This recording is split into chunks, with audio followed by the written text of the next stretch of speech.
नमस्कार बंधुरा आमार रान्नाघरे आपनादेर सबाइके स्वागत। आज आमार रान्नाघरे बानानो हच्छे फुलकपिर तरकारी। तबे एर मध्य आलू देब ना, आगे फुलकपिगुलो आमी केटे निई। तबे एई तरकारिटा आमार भीषण भालो लागे। शुधु फुलकपि दिये बानिये देखबेन दारुण लागबे। तो फुलकपिर डाटागुलो आजके आमी किछु बानाबो ना, केन एइबार अनेक फुलकपिर डाटा खावा हयेछे, सेइजन्य आर खाबो ना, आर खेते भालो लागछे ना बोलते पारेन।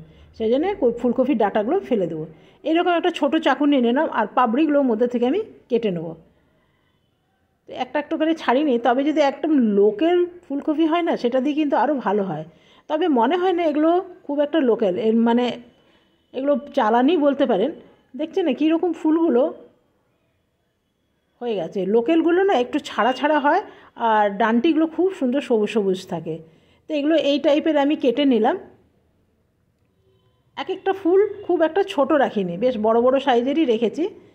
এগুলো আমার সবকটাই কাটা হয়ে গেছে। এই যে দেখছেন, এগুলো মধ্যে মধ্যে থেকে যেগুলো বড় লাগছে আমি সেগুলো কেটে নেব। তবে এগুলো অনেকেই আছে যারা আলু খেতে পছন্দ করেন না বা আলু খাওয়া বারণ আছে, তারা কিন্তু এই তরকারিটা এভাবে বানিয়ে নিতে পারবেন। তবে আমার তো খুব ভালো লাগে। তবে আজকে খুব ঠান্ডা পড়েছে জানেন।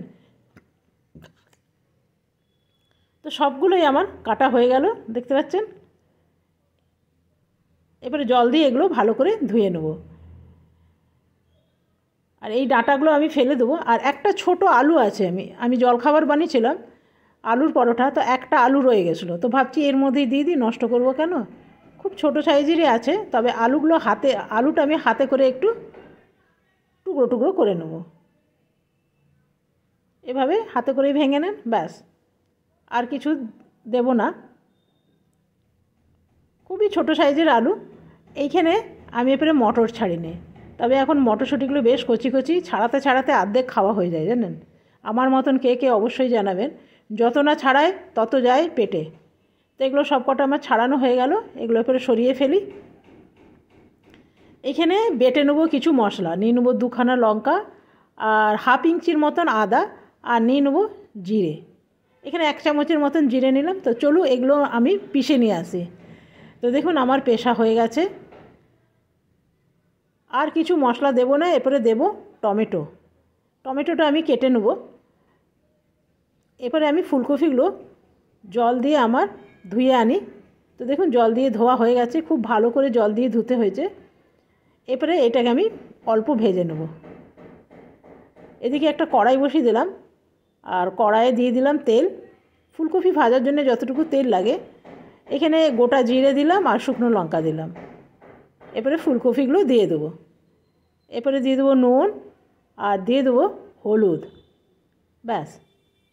এই দিয়ে ভাজতে থাকবো। তবে আরেকটা জিনিস দিতে ভুলে গেছি, সেটা দেবো। সেটা দিলে কিন্তু ফুলকপির কালারগুলো কিন্তু দারুণ আসে। সেটা হলো কাশ্মীরি লঙ্কা গুঁড়ো। অবশ্যই একটু হলেও দেবেন, তাহলে ফুলকপিগুলো না খুব সুন্দর লাল লাল লাগে আর ভালোই লাগে। তো দেখুন এগুলো মোটামুটি আমার ভাজা হয়ে গেছে। এরপরে আমি উঠিয়ে নেবো। এর চেয়ে বেশি ভাজবো না। এরপরে আরেকটু কড়াইয়ের মধ্যে আমি দিয়ে দেবো তেল। খুব সামান্য তেল দেবো, খুব বেশি তেল দেব না, ব্যাস। কেন কপি ভাজতেও অনেকটা তেল লেগেছে। এরপর দিয়ে দেবো যে মশলাটা পিষে রেখেছি, সেই মশলাটা দিয়ে দেবো, ব্যাস। আর কোনো মশলা দেব না। এরপরে আরেকটু দিয়ে দিলাম বাটি ধোয়া জল, কেন বাটা মশলায় না একটু জল বেশি লাগে। এরপরে দিয়ে দেবো টমেটোগুলো। একটা গোটা টমেটো দিলাম। আর এরপরে আছে মটরশুঁটি, দিয়ে দেবো সেদ্ধ আলুটা। তবে আমার কাছে সেদ্ধ আলু ছিল তাই দিলাম, না তো বিনা আলুতেই আমি বানাই। দিয়ে দিলাম নুন আর দিয়ে দেবো হলুদ, ব্যাস। দিয়ে দেবো কাশ্মীরি লঙ্কা, তাহলে একটু দেখতে বেশ লাল লাল হবে। এরপরে খুব ভালো করে কষিয়ে নেব। দিয়ে দেবো একটু গরম মশলা, দিলাম 2টো তেজপাতা। তো দেখুন এটা মোটামুটি আমার কষানো হয়ে গেছে। এরপরে কপিগুলো আমি দিয়ে দেবো। কপিগুলো দিয়ে একটু ভালো করে মশলার সাথে পুরো মাখিয়ে নেব। আর এটা ভাতের সাথে খেতে ভীষণ ভালো লাগবে। দিয়ে দেবো এখানে অল্প চিনি। একটু চিনি দিলে ব্যালেন্সটা ভালো হয়। টক মিষ্টি ঝাল সবটাই যেন ঠিকঠাক থাকে। অল্প আমি জল দিলাম নামমাত্র, যাতে কপির ডাঁটাগুলো না সেদ্ধ হয়ে যায়। কপিগুলো তো এমনি সেদ্ধ হয়ে গেছে, খালি ডাঁটাগুলো একটু সেদ্ধ হলেই হয়ে যাবে।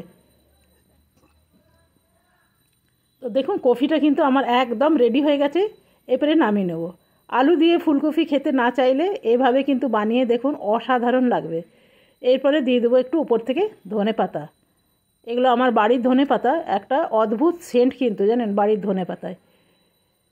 তো চলুন এটা আমি নামিয়ে নিই। আর গ্রেভিটা ঠিক এই রকম হয়েছে, খুব সুন্দর, পেঁয়াজ রসুন ছাড়া একদম নিরামিষ ফুলকপির তরকারি। কেমন লাগলো বন্ধুরা অবশ্যই জানাবেন।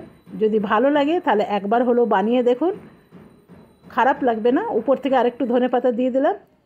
আশা করি আপনাদের ভালো লেগেছে। কালকে আসবো আবার নতুন ভিডিও নিয়ে। আপনারা সকলে ভালো থাকবেন, সুস্থ থাকবেন। Thank you. যদি ভালো লাগে চ্যানেলটি সাবস্ক্রাইব করে আমার পাশে থাকুন, তাহলে নতুন নতুন ভিডিও দিতে আমার ভালো লাগবে। তো আজকের মতন এখানেই শেষ করলাম। Bye bye.